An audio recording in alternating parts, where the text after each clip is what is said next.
All right. I think we are live. Yeah. So, yay! Welcome, everybody. This is my friend Christine DiDomenico from New York. Oh, but you're not in New York anymore. No more. I feel like I'm still there because I get there a lot, but I'm in Virginia now, Williamsburg, Virginia. Oh, and that's like a historical It town. is. It is, yeah, a lot of history here for sure. And how are you finding that? It's been interesting. I mean, there were so many visitors when I first moved in, a lot of activity outside, and yeah, they were saying hi, and and I've had a few situations where What do you mean by visitors? You mean entities. ghosts? Yeah, yep, Yay! yep. They were just like flitting around. I have lots of windows, Yeah. and so I would look this way and look that way, and I just like saw all these shadows and things, and I was like, wow, that's really interesting. But then it kind of subsided, and it was like they were just checking me out, checking us out to see how we were, who we were. Right. And yeah. And you did the talk to the entities, was it a year ago? Yeah, a little more than a year. I think it was October. It was a year. Yeah, that was a Yeah. fun class. So sometimes it's like when you practice the tools, you become it, and then it's like you don't have to do the clearings, you be the clearing, and then they just leave. It's easy. It's Yeah. like really, really easy. Yeah. Yeah. And just acknowledging too. I had one day where I was right in the heart of colonial Williamsburg, where there's, it's the touristy area, but it's set up like an old colonial village, like it was back then. A lot of the houses are the original houses. Right. And it was so intense near the Capitol building. And there was a lot going on there. Yeah. And just acknowledging that I was aware, within a few minutes it changed, and it Wow. really was very simple. Well, that's magic for you right there. Yes, Because yes, that most of is. the time you have something like that come up and you're like, oh my gosh, what's wrong with me? I have, here's these physical symptoms, and you start to create that. But when you just acknowledge, wow, I'm aware of something, Yeah, it yeah, totally and it changes. was a hot day in August. So my first thought was, oh, I didn't drink enough water, I'm dehydrating, I'm reacting to the weather. But that was just not all light. It wasn't that.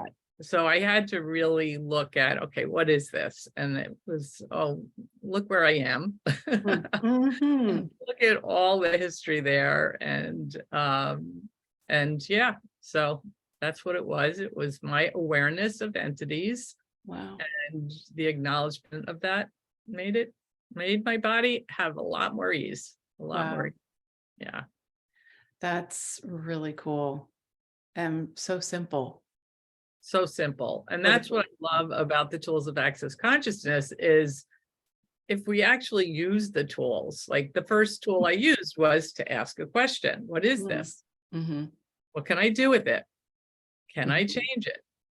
If so, how do I change it? You can use that for anything. Right. And it doesn't have to be pain and suffering. Right. And you can, like, most of the time, just asking the question, everything changes. You don't have to do anything. We're so used to do that when you stop for a moment and ask the question, you realize, wow, I don't have to do. Yeah. Yeah. And I tend to be a doo-doo head, as they say. And every time I give that up and Yeah. let go of the control and more in the question of things, so much more gets created. Like, for instance, now I spent the last year, we moved a year ago around this time of year, and I wasn't doing a lot of classes. And so I've started really working with some other people and putting some things in place, some classes. And just that action of allowing other people to contribute to me, number one, because I tend to be a person that wants to do it all myself, and that's not the life I want to live any longer.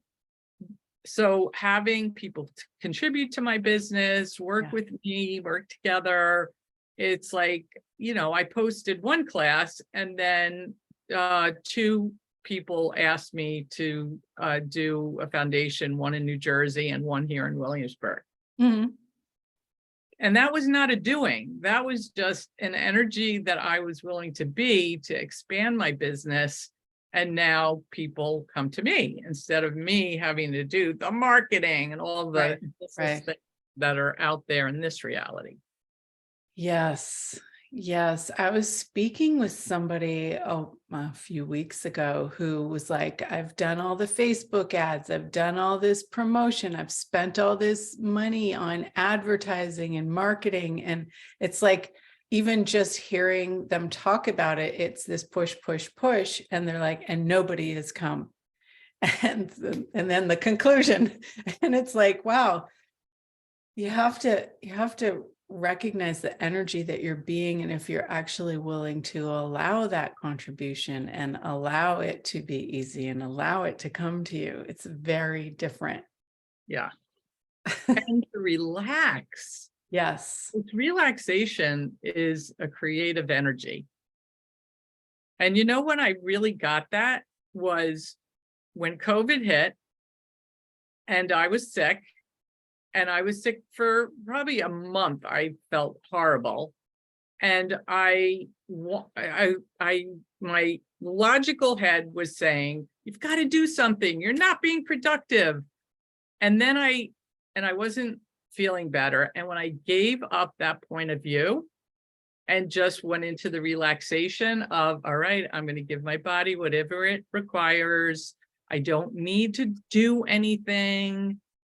And I relaxed, that's when a similar energy showed up that people were asking me to, out into the future to facilitate some classes. And it was, boy, did I get that relaxation thing then. Yes. It really works. That is magic. Yes. I love that. Yeah. I remember when everything got locked down and I was like, I was so happy because I was working every single day at my boutique and doing classes at night, or getting somebody to cover me on the weekend so I could do a class on the weekend. Like I never stopped. And I thought, oh, I can just do this and, do. But having that space, I could read a book. I could go and lie in the sun. I could go for a walk. It was so great. I was so happy. But then it kept going on and on and on. And I created a lot of stuff. This podcast came out of that.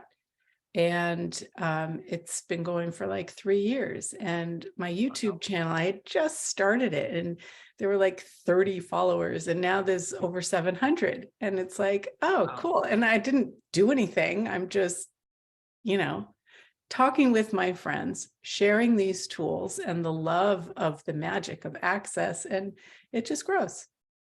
Yeah. And that's the thing. Like, what if we didn't have to do all those marketing things or, and I'm not saying don't do any of those things, but what if it's more about that energy of just having a conversation with someone or, we often think about, oh, I have to make money. If I have a business, then I have to make money and I have to, all the things that I do have to be geared to making money. But what if that's not what makes the money? What if it's this energy, this conversation I had with someone at yoga this morning?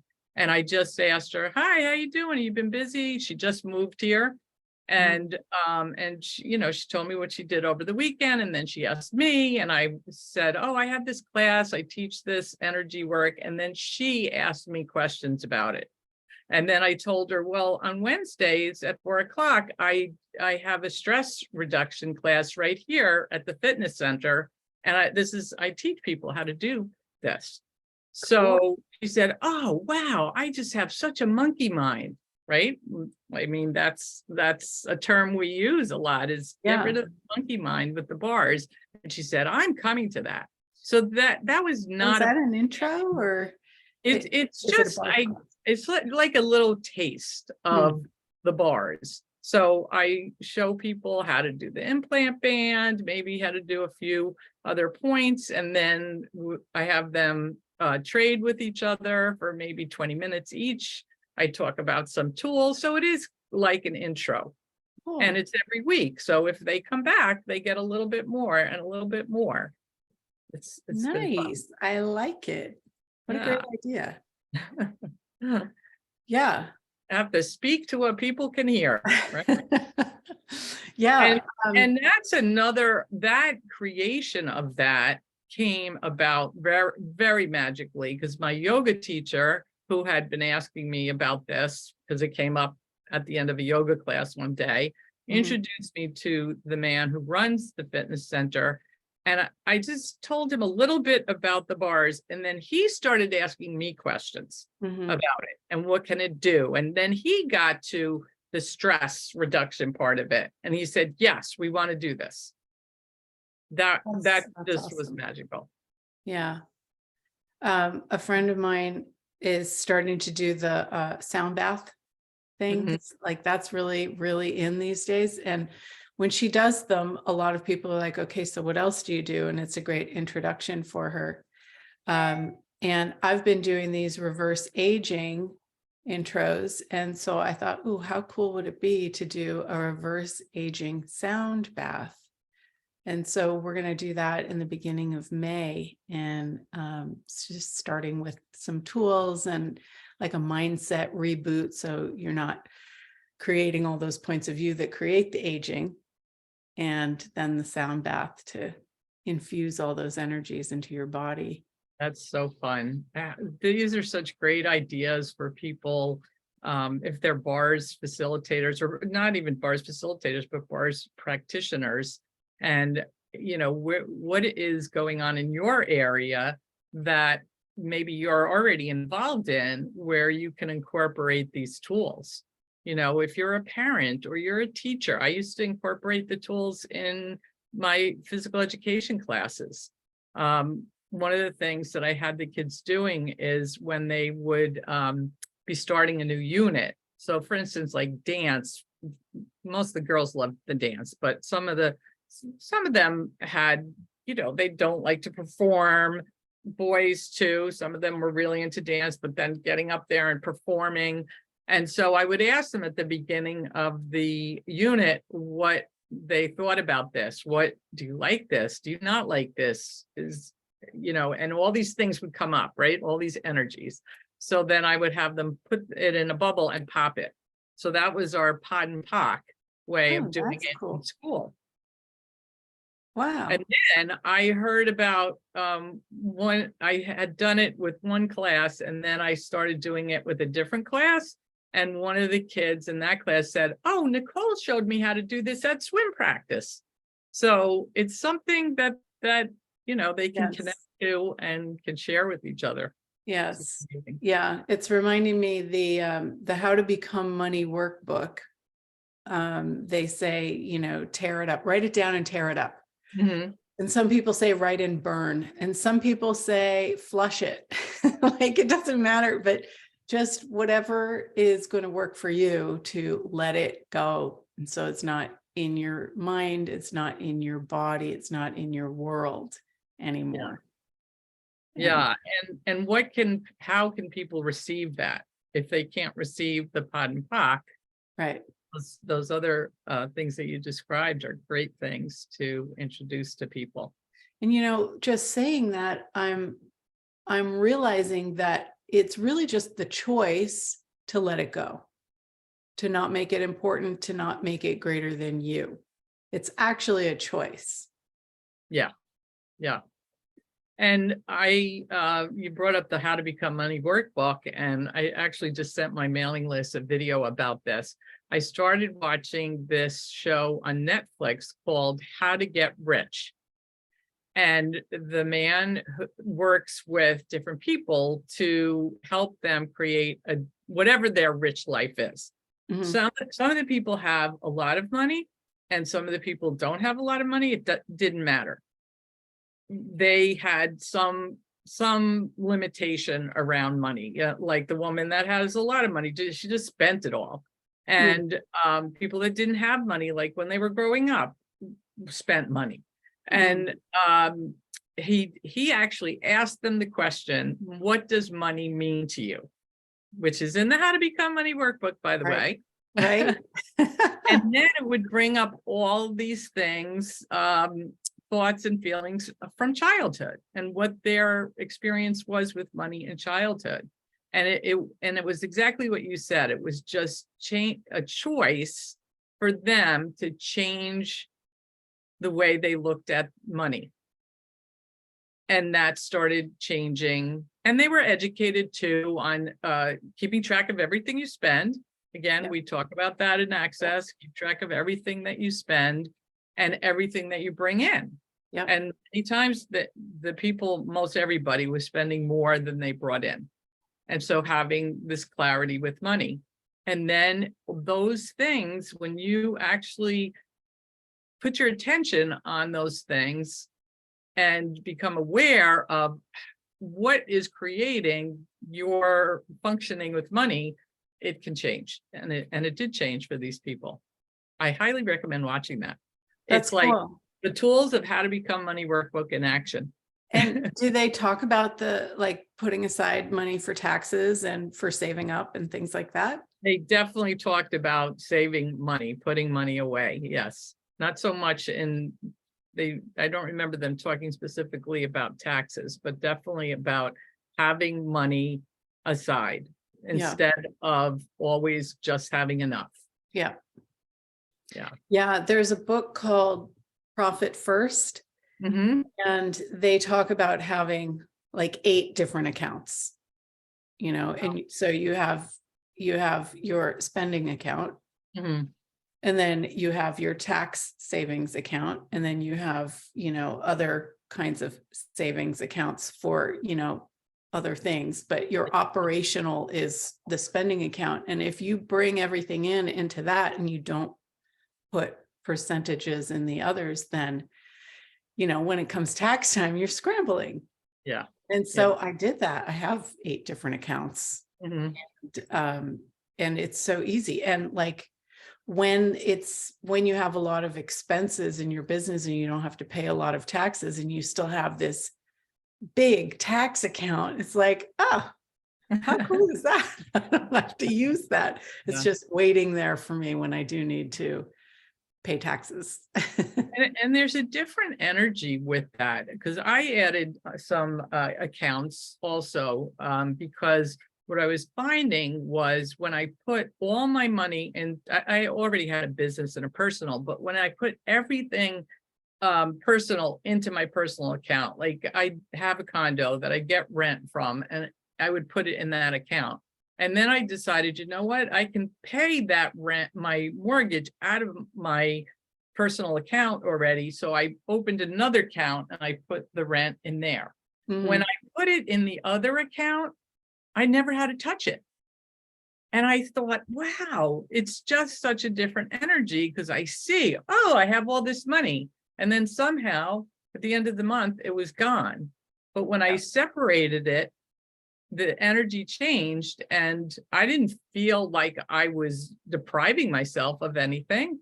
Right. It just worked it's out. Still yours. Yeah.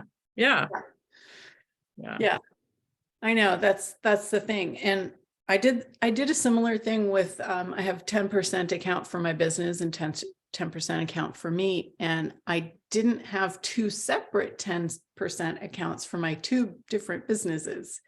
And so one of them was growing and the other was not. And when I decided, oh, well, I should do that and have each of them honor themselves, that's when both businesses grew. So it is really interesting to, it's still all your money. It's all your accounts.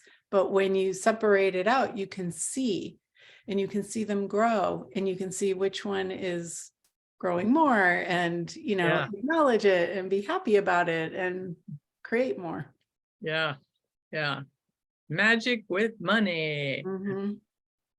And another thing I found with money, since we're on this topic, is we know that our point of view creates our reality. So when I got divorced, I had the point of view that I couldn't save any money anymore because I needed to put all the money into the expenses for my house, because now I'm paying for the house alone. And so I stopped putting money away. And now I know that that was such a lie that I told myself, because I know that if I had put money away, it would have been fine, because it's always fine. It always works. I've never been on the street. I've never not had enough money to live the life that I was living. So if you're telling yourself that story that you can't save money or put money away or put 10% away, I invite you to change that point of view, unpack that point of view, and see, even if it's not 10%, start with the lower percent and then build yourself up. Absolutely.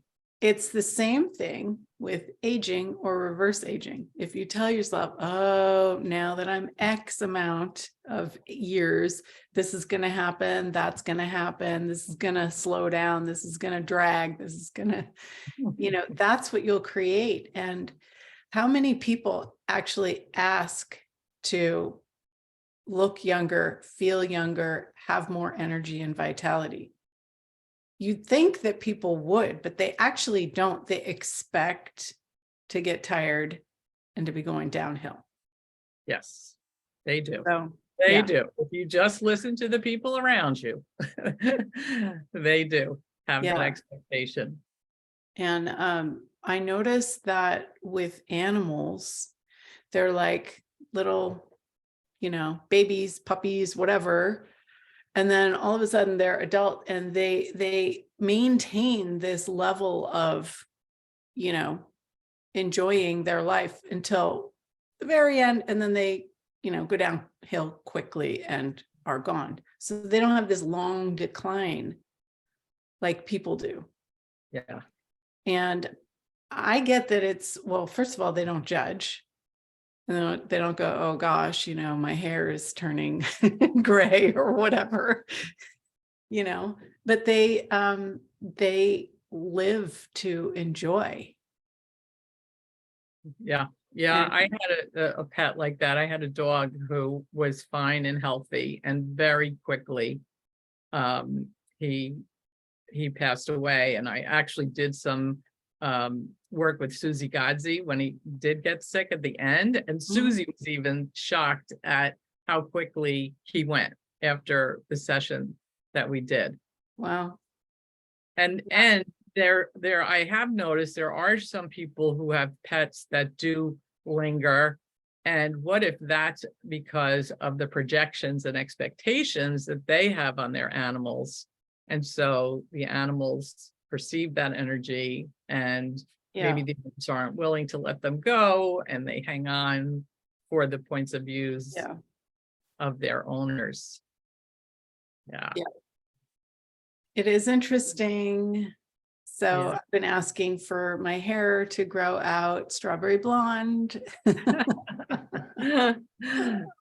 My grandmother was prematurely gray, and I don't know, I just took on that point of view. And so I had some gray hairs, and I used to ask for it to grow out blonde. And my hairstylist would say, oh, wow, there's less gray.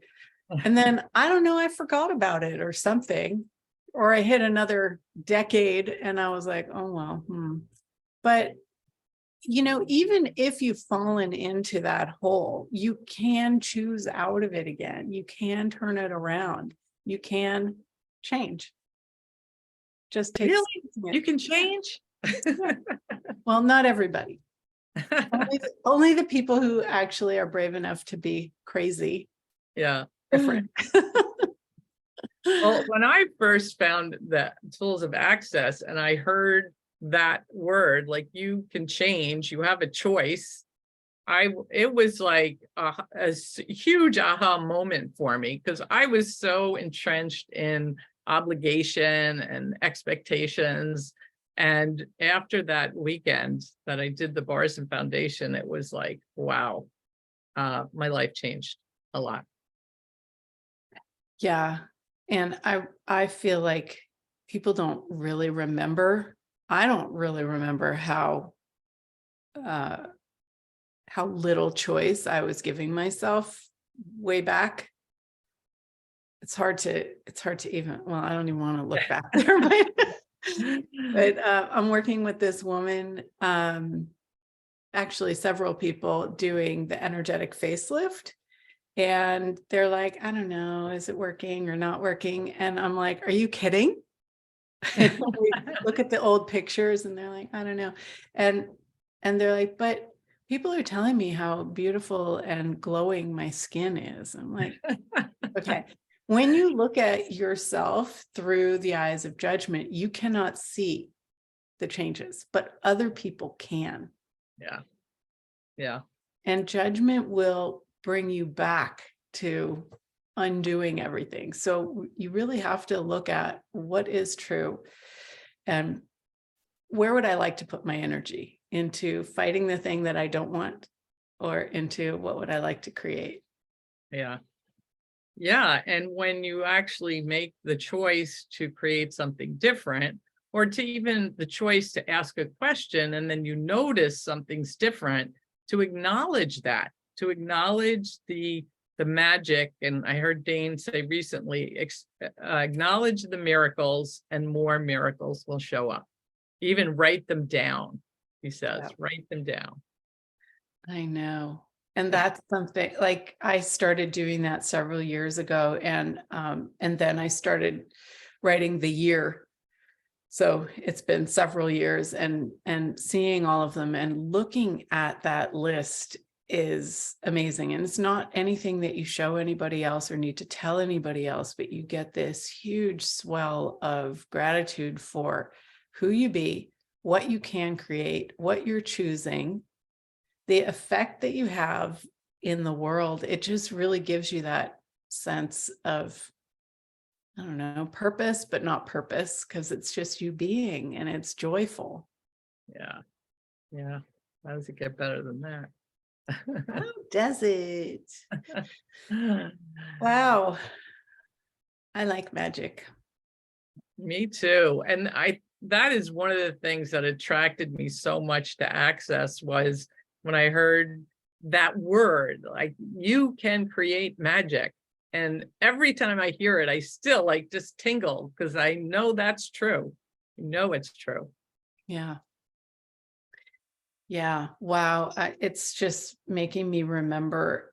I created this product called Magic Stones many, many years ago. And after a certain amount of time, it just kind of like was an entity of its own, and it like went all over the world. And then people started telling me that, I don't know, they were like undermining it, and they were like, magic, that's black magic, and you shouldn't do this. And I was like, what the heck? Try to make me feel bad about this amazing creation that was inspiring people all over the world. It's really interesting that I like bought into that for a little while. Yeah. Yeah. Well, it is interesting how there are people that can't see that there's something like that we can create something beyond what we see. Or I have a friend who, if there's not science behind it, he will not believe it. It does not exist if there's no science behind it. It's just a bunch of hooey. And I choose to live my life different than that. Yeah. Well, I mean, science changes so much too. It's like, it's just a theory until it's proven wrong. And then they prove it wrong. And it's like, oh, well, that's not correct, but this is. It's like, It's so all true. right. True. But yeah, we can know, and Yeah.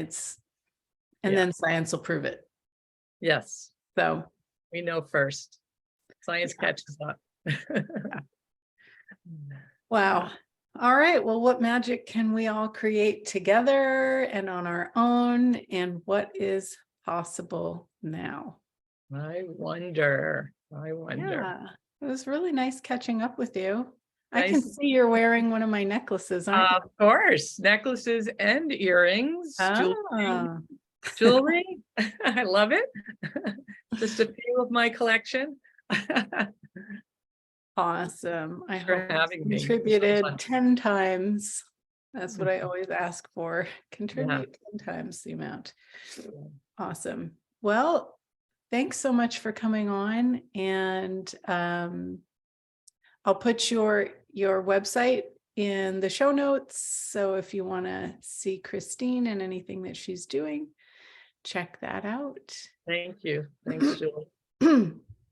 All right. Have a great rest of your day. Talk to you soon. Bye-bye. Bye.